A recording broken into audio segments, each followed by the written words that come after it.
Bom, muito bom dia, aliás, boa tarde já. O título da conferência, da palestra, é Sustentabilidade Inadiável. Realmente o que eu vou-vos falar é sustentabilidade, sim, mas do futuro. Uma das minhas grandes angústias é não poder viver até aos 500 anos para comprovar uma série de coisas sobre o futuro que são apaixonantes. Eu vou começar com algo que me parece relevante, porque estrutura um bocadinho a apresentação, que é este statement. Alguém conhece esta pessoa? Entre os alunos. Alguém conhece esta pessoa? Que idade é que vocês tinham durante a guerra do Iraque? 2 anos, pois é normal que não se lembrem. Então, isto...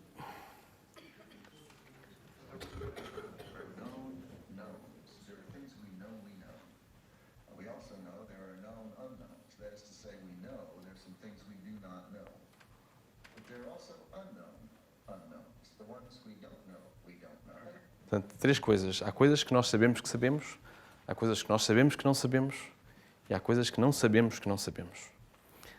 Este exemplo de retórica foi dado para justificar a intervenção da guerra do Iraque. É um clássico da história contemporânea. E eu estruturei a apresentação... Já não há mais. Já não há mais.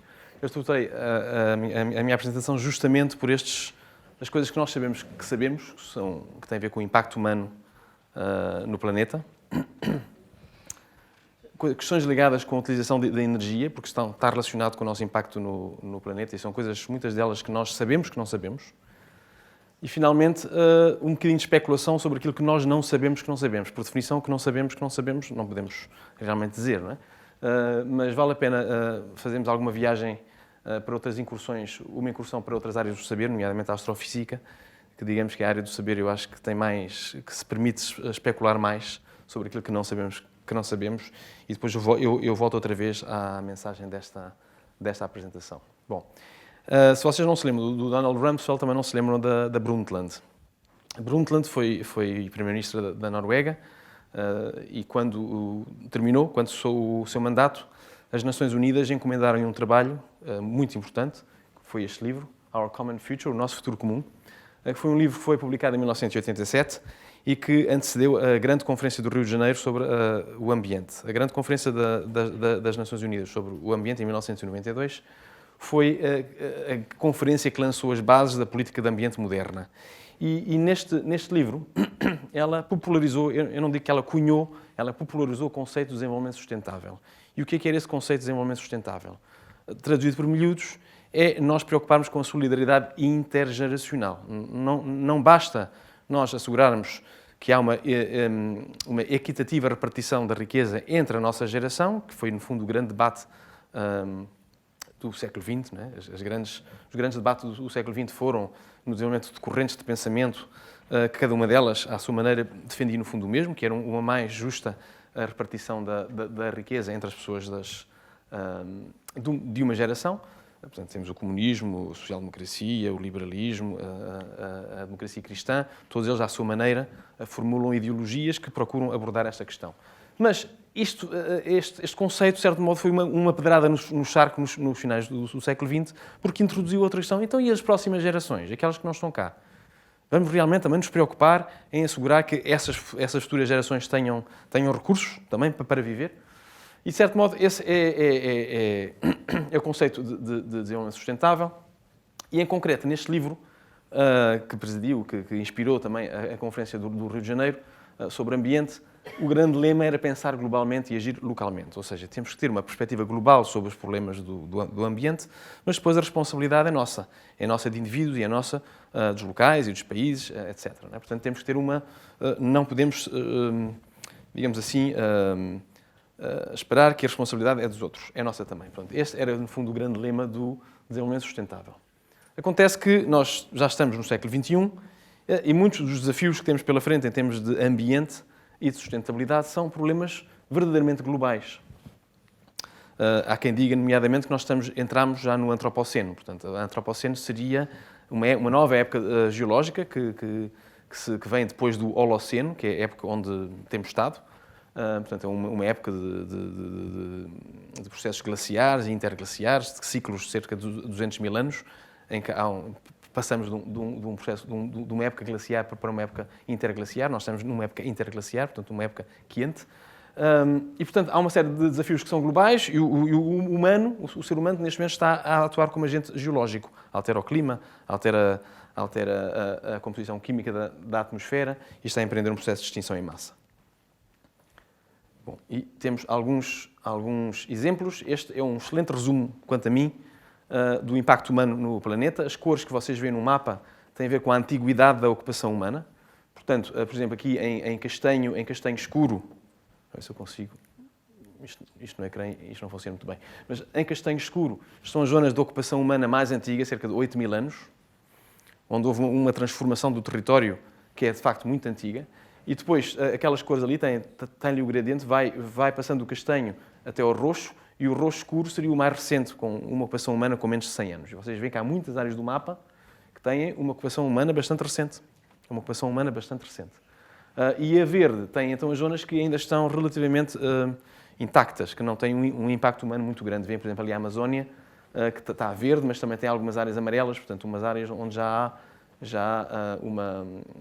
há alguma ocupação humana. Nós, em termos globais, ocupamos cerca de 35% da superfície terrestre com atividades humanas e, muito importante, apropriamos cerca de 24% da energia primária bruta produzida. O que é isto? Isto é a energia do Sol que é transformada em matéria verde pelas plantas. Nós consumimos cerca de 24% desta matéria.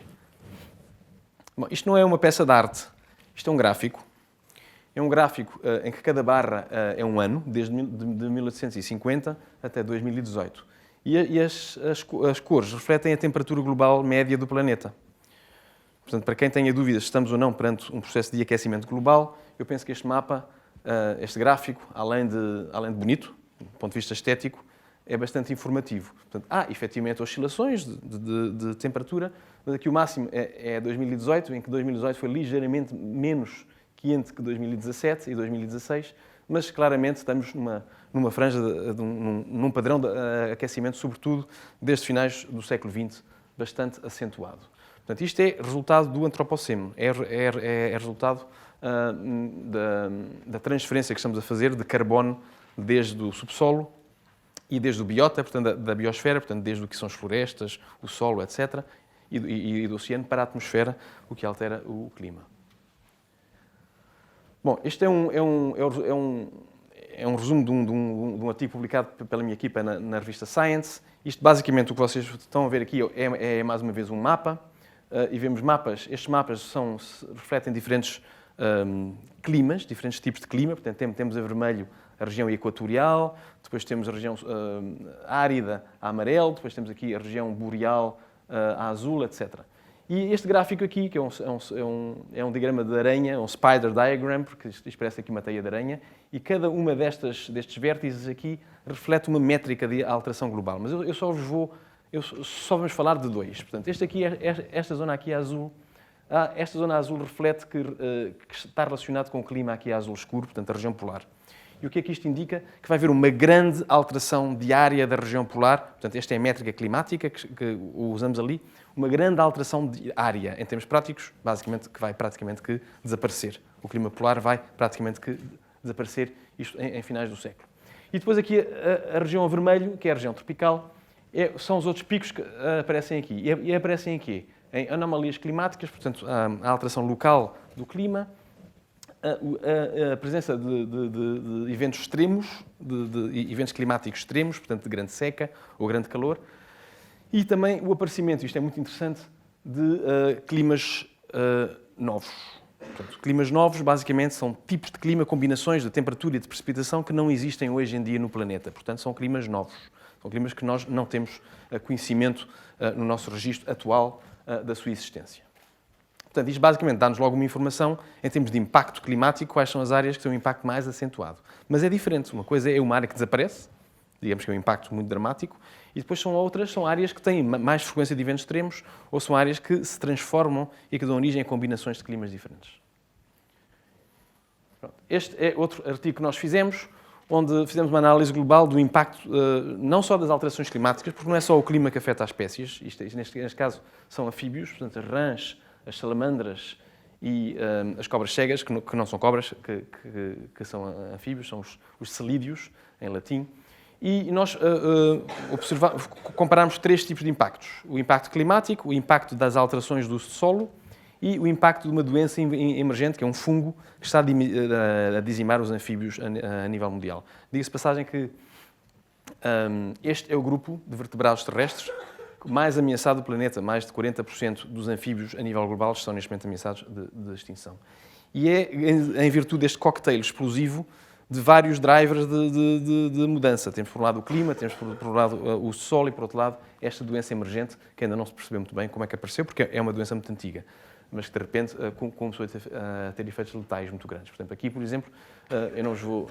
Aqui, as zonas a vermelho são as áreas que, para rãs, são mais graves do ponto de vista climático. A laranja seriam as áreas mais gravosas do ponto de vista desta doença emergente. E a amarelo seriam as áreas que tinham uma superposição entre os diferentes tipos do uso solo. As zonas a verde são as zonas onde o uso solo é mais importante. Aqui a reter, portanto, não necessariamente os detalhes do mapa, que são obviamente muitos, mas a questão de que quando nós falamos de alterações globais, não estamos só a falar de alterações climáticas, estamos a falar de alterações globais em muitas áreas. E neste caso, dos anfíbios, estas 3 áreas são relevantes.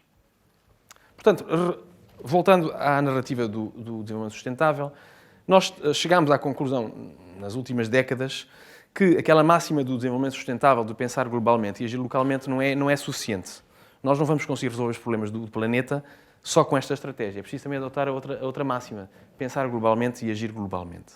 Portanto, quando vocês ouvem falar do IPCC, que em inglês é Intergovernmental Panel for Climate Change, é um conjunto de países, através da UNEP, portanto, um departamento das Nações Unidas, que se reúne e que procura fazer uma avaliação regular do que se passa com o clima e que medidas são necessárias a nível global a desenvolver para controlar as alterações climáticas.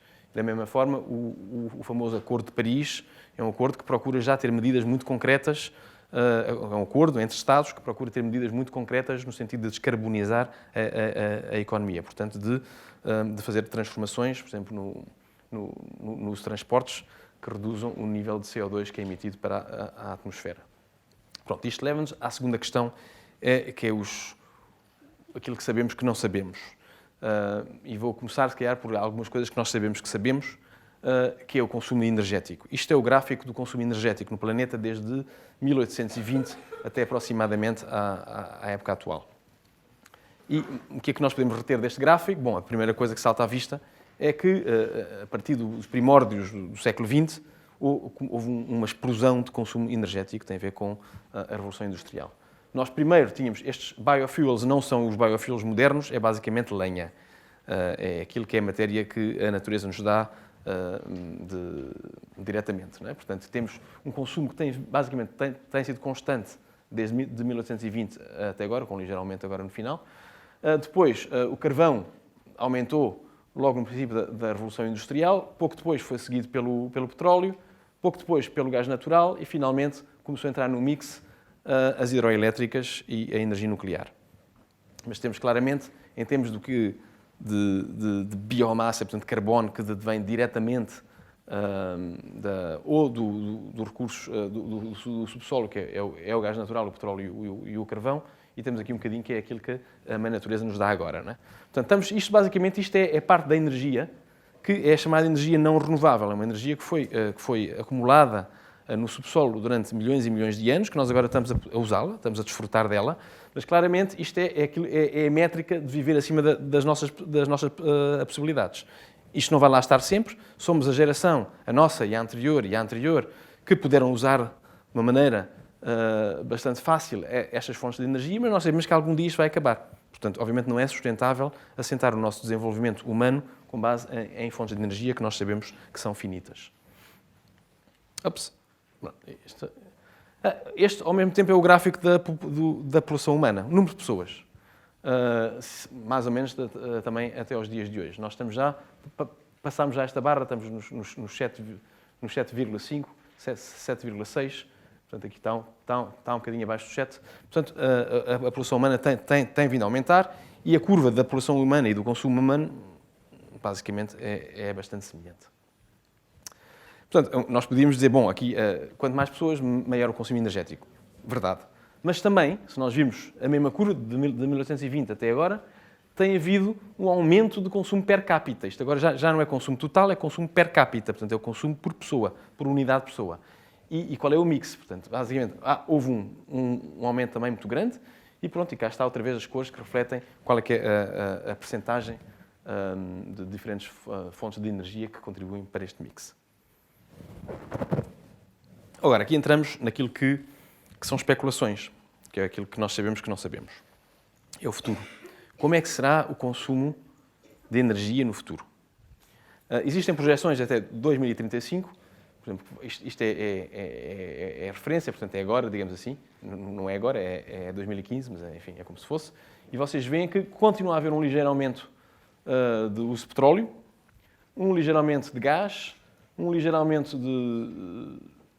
Aliás, isto é um bocado ilusório, porque neste gráfico o que se vê realmente é que há uma ligeira, em termos de tendência de longo prazo, há um decréscimo, mas isto é em percentagem. Portanto, em termos absolutos, há um ligeiro aumento e há também um aumento, sobretudo aqui desta área aqui, que é renováveis. Em termos relativos, qual é a proporção de cada uma das fontes no mix energético global? Temos, então, um decréscimo acentuado do petróleo, um decréscimo do carvão, um ligeiro aumento, mas muito ligeiro, do gás natural, portanto, as fontes não renováveis, e aqui um aumento substancial de renováveis e a estabilização do hidroelétrico, no fundo é renovável também, mas do nuclear. Tudo isto para dizer que há, efetivamente, uma tendência positiva de redução da proporção de uso de energias não renováveis, mas a contribuição das renováveis continua a ser bastante incipiente face ao que é o mix global. Isto, digamos assim, até 2035. Este é um gráfico que eu coloquei aqui porque há uns anos atrás, muito pouco, falava-se no uso de bitcoins. Não sei se vocês já ouviram falar dos bitcoins. Portanto, é uma moeda virtual. É uma moeda virtual cujo valor é atualizado automaticamente com base em data mining, portanto, em computação intensiva de clusters. Isto era uma projeção sobre a percentagem total de energia elétrica produzida no planeta que seria consumida pelos bitcoins se tivesse continuado. Ou seja, em muito pouco tempo, teríamos chegado quase a 100% de toda a energia produzida no planeta para gerar este tipo de dinheiro, porque obviamente era insustentável. Felizmente para nós, houve um crash na moeda e ela deixou de ser usada, ou pelo menos já não é, mas quer dizer, teria chegado a um limite mesmo antes por esta razão, porque não haveria energia elétrica suficiente. Mas nós sabemos que estamos num mundo em mudança, isto é mais até o vosso mundo do que o meu mundo, ainda que já comece a ser o meu mundo. Estamos a mudar, e não só... Portanto, nós não sabemos neste momento qual será a evolução do consumo per capita. Sabemos que vai haver uma maior contribuição de energias renováveis, o que é bom, mas não sabemos se vamos consumir mais, se vamos consumir menos, porque os sinais são contraditórios. E eu vou explicar porquê. Bom, por um lado temos as casas inteligentes. Quem é que não ouviu falar das casas inteligentes, a Smart Home? O Cristiano Ronaldo tem uma cadeia de hotéis que são hotéis inteligentes. E o que é isto? São, então, sítios onde uma pessoa vai, paga, faz a reserva, entra, nem há staff, nem nada, nem há pessoas a trabalhar. Tudo é automático, tudo se pode controlar através de um app no computador, a temperatura do quarto, a abertura da porta do quarto, portanto, tudo é automático e tudo tem como base um computador central. Certamente as luzes apagam-se quando não estão a ser usadas, portanto há aí uma poupança energética que advém de uma maior eficiência que decorre da automatização, mas por outro lado há um maior consumo em gerir todo este processo. Portanto o balanço não é claro. Por um lado ganha-se, por outro lado perde-se, não sabemos ainda qual é o resultado da evolução desta dinâmica. Esta é a minha próxima viatura. É fantástico. Eu não tenho representação da Volvo, mas isto é uma spin-off da Volvo, o Terra Fúgia. Este ano será lançado. O que é isto? Isto é um carro totalmente elétrico que voa, se levanta no ar como um helicóptero, voa como um avião. É um drone, as pessoas não conduzem. Autonomia no ar de 800 km, velocidade máxima 300, tudo elétrico. O protótipo sai este ano. É questão de tempo até que eles estejam no mercado à módica quantia de entre os 100 e os 200 mil euros. Claro, isto permite, por exemplo, ir de Lisboa a Madrid em pouco mais de 1 hora e meia. com uma autonomia total, e depois a Terra com um helicóptero. Isto será o vosso futuro. Isto será o vosso futuro. Portanto, isto tem a parte boa e a parte má, não é? Portanto, é totalmente elétrico, o que é bom. Seguramente será muito eficiente. Outra coisa também interessante, que é um grande desafio para pensar no futuro, que é o futuro das autoestradas. As autoestradas deixam de fazer sentido. Deixa de fazer sentido construir e manter uma autoestrada, porque é extremamente caro. E as autoestradas do futuro, porque obviamente existirão autoestradas, as pessoas não vão poder voar isto em qualquer sítio, terão que ir por vias aéreas invisíveis, mas que o drone saberá quais são. Eu quero ir daqui para Madrid, ele sabe exatamente qual é a via, que será uma autoestrada aérea, 3D, as pessoas poderão ir por cima ou por baixo, portanto com muito mais capacidade que uma autoestrada, e fará sentido manter as estradas locais para as locações locais, mas não fará sentido ter as autoestradas. Porquê que isto é bom? Bem, são milhões e milhões de hectares que são libertos para a agricultura ou para a conservação da natureza. Portanto, libertos para ter paisagem. Outra coisa fantástica que está aí, que já é uma realidade, já está a ser construído no Canadá, já há encomendas para o Reino Unido, para a Alemanha, é de manufatura ocidental, portanto há fábricas em Espanha e por aí fora. Portanto, é o Hyperloop. O Hyperloop é o comboio do futuro. Constroem-se nestes tubos. Ele é movido a magnetismo, portanto por campos magnéticos. O consumo de energia elétrica é mínimo, é mesmo só para operar, para ativar e desativar os campos. Portanto, não é para pôr o comboio em movimento. A grande vantagem, uma das grandes vantagens do comboio é que se conduz em velocidade de ponta a 1000 km por hora, portanto vai mais rápido que um avião. Dentro deste tubo há um vácuo, para que o comboio não arda, não é? Em alta velocidade. Isto vai mais depressa que um avião. Um avião vai a cerca de 800 km por hora, este vai a 1000 km por hora. Portanto, nós daqui a Madrid, que é a minha medida de distância, poderia ser mais ou menos em meia hora, pouco mais de meia hora, 35 minutos, 40 minutos, faz-se a viagem. Desde a Estação Oriente até à Tocha. Portanto, muito barato em termos de consumo energético, muito eficiente, e a própria construção da via é metade do preço de um TGV. Portanto, de certo modo, ainda bem que não fizemos o TGV, porque em breve esta opção já existe, é mais barata, é mais rápida, portanto é o futuro. Nós estaríamos agora amarrados a uma tecnologia antiga. Portanto, em princípio, isto são tudo vantagens. Depois, finalmente, temos as Smart Cities. Ora, tudo isto, este novo mundo onde os carros andam pelo ar, os comboios são supersónicos, as casas todas são automáticas, o trânsito é regulado globalmente. Portanto, há ganhos, obviamente, de eficiência, mas também há uma gestão que passa a ser centralizada ao nível de computadores. Portanto, e os computadores consomem energia. Portanto, esta energia também não está contabilizada. É bem possível que o que se ganha de um lado se perde do outro e, portanto, as contas fiquem mais ou menos iguais. Não se sabe. É os tais sabemos que não sabemos. Bom, e finalmente temos aquilo que na minha geração era ficção científica, neste momento já começa a ser verdade. Não é? Há muitas das tarefas que são feitas com energia, com a nossa energia, comemos o bife e temos a energia, e que serão feitas no futuro com máquinas. Portanto, estamos a delegar muito do nosso trabalho, um trabalho feito com força animal, para uma energia elétrica que teremos que produzir para alimentar esta horda de humanoides. Não só porque tem que mover e tem que fazer coisas, mas, mais uma vez, porque existe supercomputação, existem computadores que, de certo modo, os informam e lhes dão informação. E o futuro passa por aí, por uma superinteligência artificial global. Não é? Portanto, uma das grandes questões, portanto, é como é que nós vamos evoluir em termos de consumo per capita, e outra questão é como é que vamos evoluir em termos de consumo total, porque nós não sabemos qual será a população humana do futuro. E não sabemos mesmo. Porque esta é, digamos, o crescimento até agora. Não é? Está previsto que em 2023 cheguemos aos 8 bilhões de habitantes no planeta, mas a partir daí, há um cenário baixo das Nações Unidas que prevê que, digamos, perto de 2050 haja um pico e que volta a descer. Portanto, seria um cenário positivo no sentido em que há um desenvolvimento social e humano e económico generalizado no planeta que, com o advento de classes médias, não é? As pessoas enriquecem e, quando enriquecem, começam a ter menos filhos. Isso é um padrão conhecido. E, portanto, houvesse um declínio, ou então isto que continua a crescer e que chega ao final do século com uma ligeira tendência de decréscimo, ou que continua a crescer como até agora. Portanto, se nós usarmos o passado recente como referência para o futuro, nós vamos chegar ao final do século com cerca de 17 bilhões, portanto, quase o dobro do que temos agora, 17 bilhões de seres humanos no planeta. Isto, naturalmente, não é preciso ser um gênio para saber que isto, em termos de consumo energético, é um grande desafio para nós, não é? E que tem repercussões sobre o clima do planeta, tem repercussões sobre a biodiversidade, etc. Bom, e agora começamos, então vamos à parte de ficção científica, aquilo que não sabemos que não sabemos.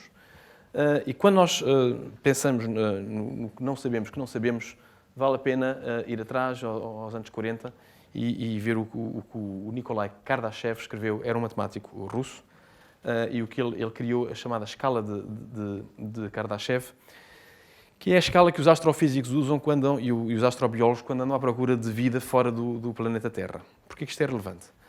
Porque está tudo relacionado com o tipo de aproveitamento de energia. Quando os astrofísicos andam e observam os planetas e procuram vida fora da Terra, naturalmente podem procurar vírus e bactérias, que é o que fazem quando vão in loco. Mas quando não vão in loco e quando é apenas baseado em observação, o que eles procuram é sinais de civilizações superiores à nossa. Civilizações que já conseguem fazer uma série de coisas que só é possível se tiverem sucesso, digamos assim, evolutivo. Conseguem desenvolver-se biologicamente, socialmente, inteligentemente, até terem estes 3 níveis. O primeiro nível, portanto, a civilização tipo 1, seria uma civilização capaz de aproveitar toda a energia potencial de um planeta. Portanto, é uma civilização que, de forma sustentável, utiliza a energia que lá existe. O tipo 2 seria uma civilização capaz de aproveitar toda a energia potencial de uma estrela. Portanto, no nosso caso, do Sol. E o tipo 3, uma civilização capaz de aproveitar toda a energia potencial de uma galáxia. Portanto, tipo Guerra das Estrelas, não é? Hoje em dia, a imaginação desenvolveu-se, apurou-se, e os astrofísicos criaram, com base nesta escala, uma escala mais detalhada.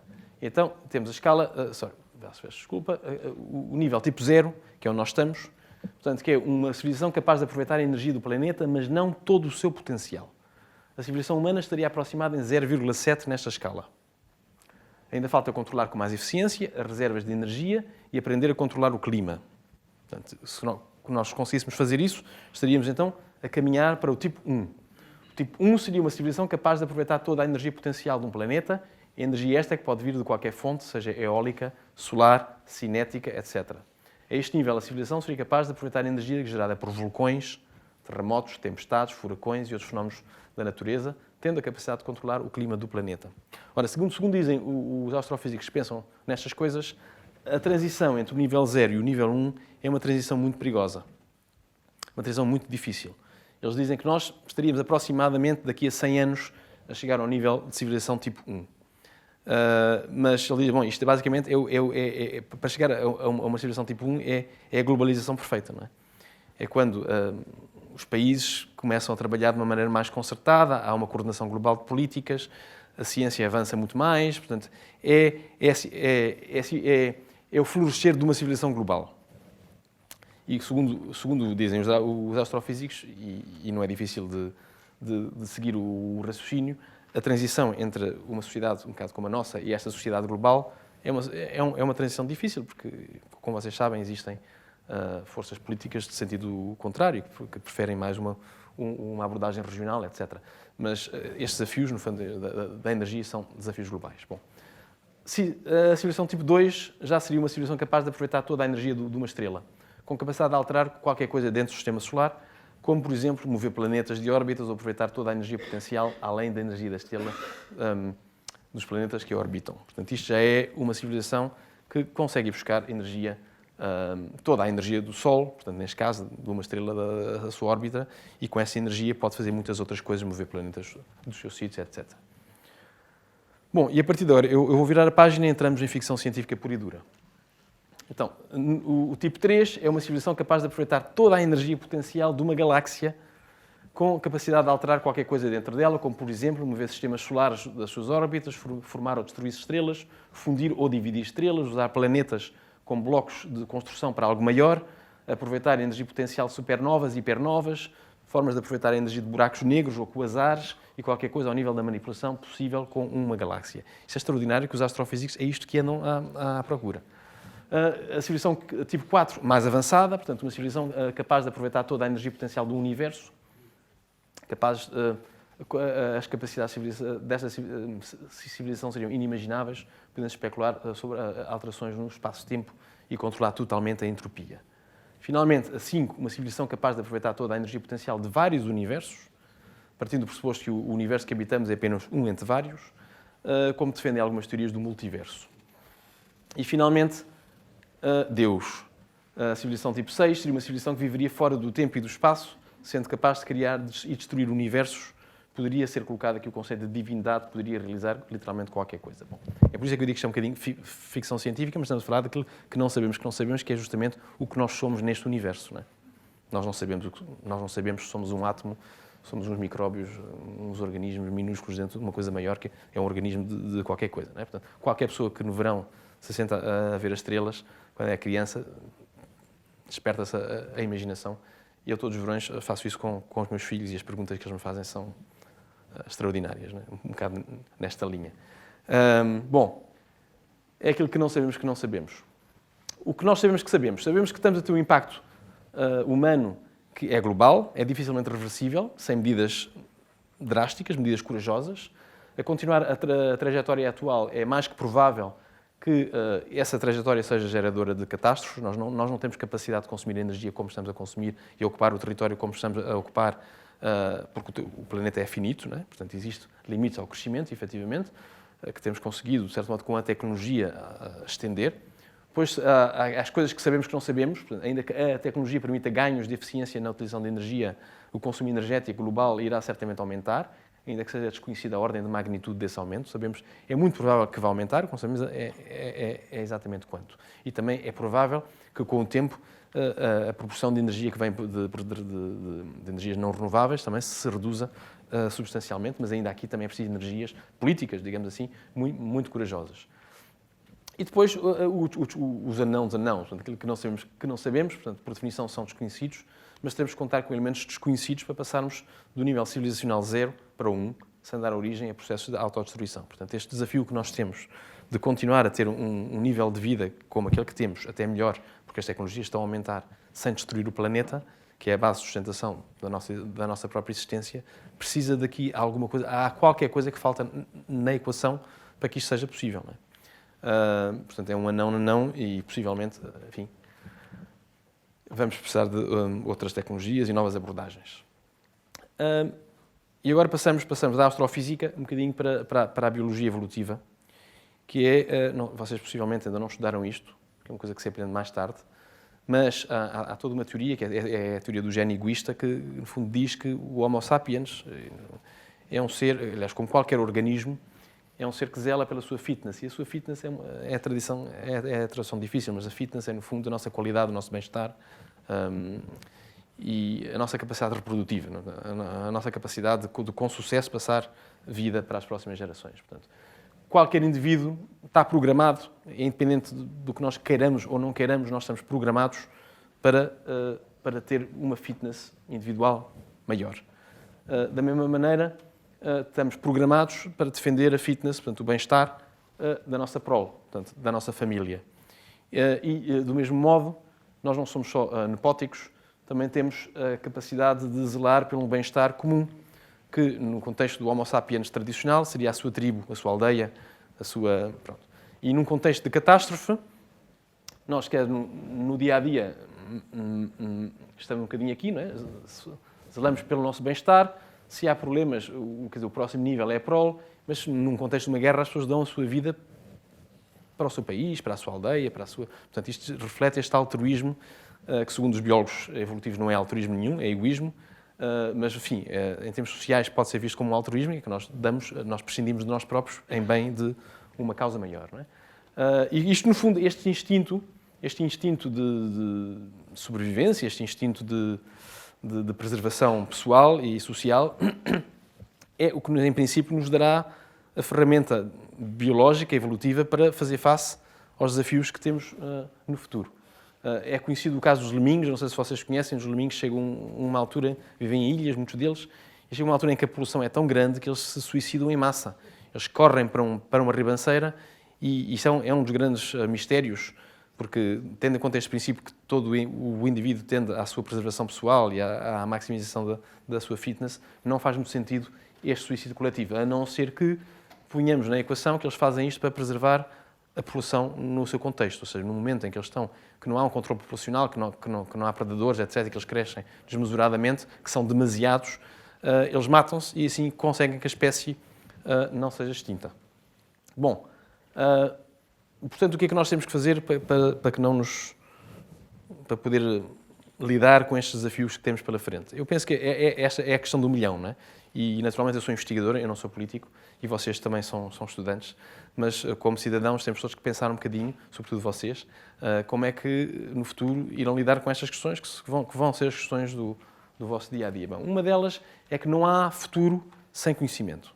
Não há futuro sem ciência, sem tecnologia. Sempre foi assim no passado. Nós conseguimos aumentar, nós conseguimos estender todos os prognósticos em termos, por exemplo, de existência de recursos. Havia, digamos, uma corrente malthusiana que dizia que havia limites para o crescimento, limites para que, de facto, falhou, os prognósticos falharam, porque a tecnologia foi sempre dando uma capacidade de aumentar a eficiência da utilização dos recursos e da extração dos próprios recursos. Portanto, a ciência consegue ganhar tempo e consegue, eventualmente, que se descubram coisas que nós estamos totalmente que são totalmente desconhecidos para nós e que nos permitam encontrar soluções. Ora, isto como é que se faz? Bom, com investimento naturalmente, mas também com muita liberdade. Não há ciência sem liberdade de pensamento. Eu penso que essa, no fundo, é a grande questão e daí este desenho aqui da criança. Bom, a outra questão que requer também pensamento e que requer reflexão e muita coragem é que nós precisamos de mais cooperação e mais coordenação de políticas globais. Nós temos umas Nações Unidas que são produto da Segunda Guerra Mundial, mas as Nações Unidas não estão, de facto, preparadas para o nível de coordenação que implica, por exemplo, fazer face a uma crise como a das extinções em massa da biodiversidade, as alterações do clima, etc. Tenta-se fazer o melhor que se pode dentro do quadro institucional que existe, mas eu penso que já existe um consenso que este quadro institucional não é suficiente. A questão é como mudá-lo. No passado mudou-se com guerra. As Nações Unidas foram criadas com base na Segunda Guerra Mundial e nós esperemos que seja possível criar uma nova ordem mundial, vamos consolidar uma nova ordem, porque ela já existe, que seja mais justa e que implique a colaboração de todos. Bom, e finalmente, eu não podia deixar de referir isto, que é a questão da conservação da natureza. E porquê? E aqui eu remeto-me aqui a esta pessoa que está ali, que é E.A. Wilson, que é possivelmente o maior biólogo vivo, tem 90 e tal anos, não estará cá há muito tempo, infelizmente. E ele propôs, há pouco tempo, ele escreveu um livro e propôs que nós devíamos preservar metade do planeta. Isto é interessante porque ele, nos anos 60, propôs que se devia preservar 10% do planeta. E houve um conjunto de organizações que defenderam essa política e hoje em dia temos 17% do planeta, pelo menos da superfície terrestre, protegida com áreas protegidas. Portanto, reservas naturais, parques naturais, etc. E o salto que ele agora está a dar é que isto não chega. Nós temos que chegar aos 50%. E não basta ter 50%, é preciso que sejam, de facto, áreas geridas para a conservação da natureza. E porquê? Não é só uma questão de que nós gostamos do bichinho A, B ou C, também. Mas é também uma questão de... É como que é um seguro. Nós fazemos as nossas experiências de sustentabilidade em todo o planeta. Umas falham, outras não falham, mas somos um bocadinho como um elefante numa casa de porcelana. Não sabemos exatamente as consequências dos nossos atos. E, portanto, ter como salvaguarda metade do planeta à parte destas nossas experiências é capaz de não ser má ideia, porque um dia, quando tivermos mais conhecimentos e melhor capacidade de gerir os recursos, podemos, por um lado, ir aprender muito sobre os processos naturais que ocorrem nessa área e, por outro lado, encontrar recursos que estarão eventualmente dilapidados. Naturalmente, o contra-argumento é não, isto não faz sentido, o que nós temos é que aprender a gerir bem o planeta, com certeza. Mas até agora não conseguimos. Portanto, é um bocado uma política de seguro, não é? Vamos então segurar esta metade, vamos fazer as nossas experiências, até porque temos que usar a outra metade, e vamos ver o que é que acontece. Portanto, no fundo, seriam estas três áreas. Mais ciência, mais coordenação de políticas globais e uma perspectiva mais ambiciosa ao nível da conservação da natureza. Se nós conseguimos fazer isto, talvez consigamos evitar a parábola do bêbado. Vocês, com certeza, não conhecem a parábola do bêbado, mas eu vou-vos contar. Então, está aqui este senhor, está perdido bêbado. e está à procura de uma moeda de 50 cêntimos que perdeu. E vem o senhor polícia e pergunta-lhe, o que é que o senhor perdeu? Perdi aqui uma moeda de 50 cêntimos. Então, e foi aqui? Não, foi dois quarteirões para o outro lado. Então, mas porquê está à procura da moeda aqui? É porque a luz é melhor. Obrigado.